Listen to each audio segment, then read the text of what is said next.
जैसा कि आप सबों को विदित है कि 22 अप्रैल 2025 को पहलगाम के हमले में सभी शहीद नागरिकों को मेरा सत सत नमन एवं भावपूर्ण श्रद्धांजलि। पहलगाम के हमले। प्रिया अपने प्रियतम के आगे प्रिया अपने प्रियतम के आगे शोक समानी बैठी है। हाथों में लाल चूड़ियां पहनकर हाथों में लाल चूड़ियां पहनकर और मांग में सिंदूर सजाए बैठी है। कैसा ये दुर्भाग्य प्रिया का कश्मीर घूमने आई है। 5 दिन किए हैं नवल दंपति लाशों में अब छाई है।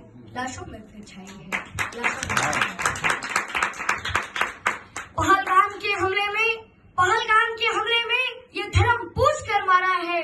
लगता है इस आतंकवादी को इसकी गंदी सोच ने पुकारा है।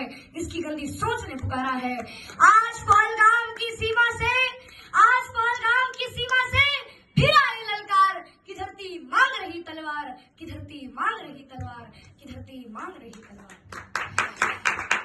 मांग में सिंदूर सजाए बगल में अपने प्रियतम को सुलाई है। इंसानियत का तो मुझे नहीं पता। इंसानियत का तो मुझे नहीं पता, लेकिन मैंने इस देश में एक हिंदू होने की कीमत जरूर चुकाई है। काश्मीर की घाटी। ये कविता कश्मीर की घाटी और वीर रस पर आधारित है।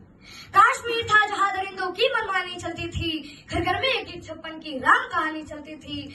कश्मीर था जहाँ हमारा राष्ट्रगान शर्मिंदा था।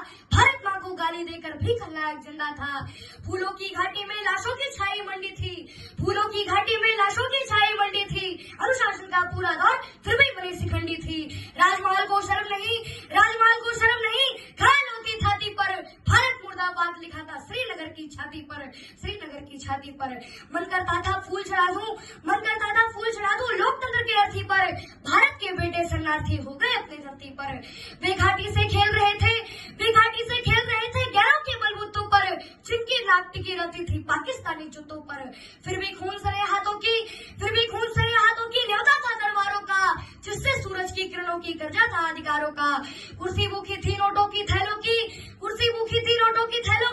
गुरुगादी पर बैठी उदासी खेलों की। घाटी आंगन हो गई खूनी खेलों की। बहुत जरूरत थी सरदार पटेलों की। संविधान को बदल दिया है। घाटी गैर नहीं होगी, जहाँ तिरंगा नहीं मिलेगा उसकी खैर नहीं होगी। अंतिम में चुनौती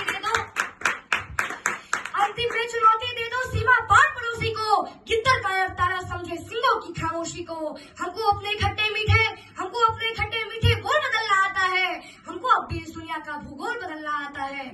उन आंखों के दो भूतों से सातों सागर हारे हैं। जब मेहंदी वाले हाथों ने अपने मंगलसूत्र उतारे हैं। गीली मेहंदी रोई होगी छुपकर घर के कोने में। ताजा काजल छूटा होगा छुपके रोने में। जब बेटे की अर्थी आई होगे सुने आंगन में। शायद दूध उतर आया हो बूढ़ी माँ के दामन में। वो विधवा पूरी दुनिया का बोझा सर ले सकती है, जो अपने पति की अर्थी को भी कंधा दे सकती है। मैं ऐसी हर देवी के चरणों में शीश झुकाता हूँ। इसीलिए तो मैं इस कविता को हथियार बनाकर गाता हूँ। सैनिक अपने प्राण गवाकर देश बनाकर जाते हैं। बलिदानों की बुनियादों पर राष्ट्र खड़ा कर जाते हैं। जिनको माँ की बलिदानों की बेटों से प्यार नहीं होगा, उन्हें तिरंगा लहराने का भी अधिकार नहीं होगा। जय हिंद, जय भारत, वंदे मातरम। कुछ दिन तो निश्चित लगते हैं अच्छे दिन आ जाने में। कर्मवीर बनना पड़ता है कर वस्त्र शीश उठाने में। लो उड़ान भर ली मर्यादा पुरुषोत्तम के तीरों ने। कश्मीर में लहरा दी तलवार हमारे वीरों ने। चिंतन यही चिरंतन से है भरत भूमि के पानी का। शांति की धारा अभिषेक करेगी समर भवानी का। वर्षों की बलिदानों का मजमून नहीं ठंडा होगा। हिमखंडों में खड़े रहे पर खून नहीं ठंडा होगा। शील बिड़े राम तभी तो क्रोधित परशुराम में। इसीलिए तो शिव शंकर ने तीजा नयन जगा डाला। तुमने तो 40 मारे थे, मैंने 3 शतक लगा डाला। जय हिंद, जय भारत, वंदे मातरम।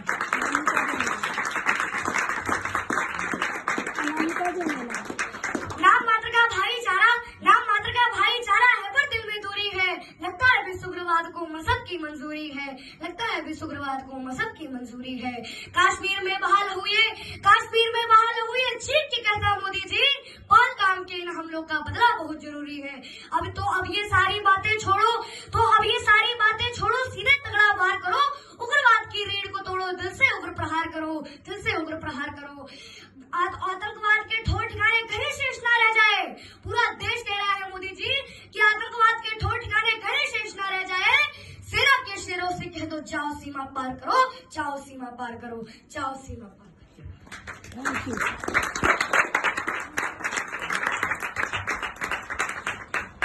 क्या बात है गाइस, इतनी एनर्जी मेरे पास भी नहीं थी। जोरदार तालियां गाइस। कैसा लगा आपको? कहाँ से सीखा आप बताइए लोगों को। मतलब क्या बात है, माँ तो माँ होती है। जोरदार तालियां गाइस। मतलब इतना चीजें याद कर पाना, मतलब लिटरली खुद में, और एक छोटा बच्चा इस टॉपिक को समझ के अपना, आपने लिखा है ये? अच्छा, मम्मी ने लिखा है। क्या बात। तो आप क्यों नहीं बोलते?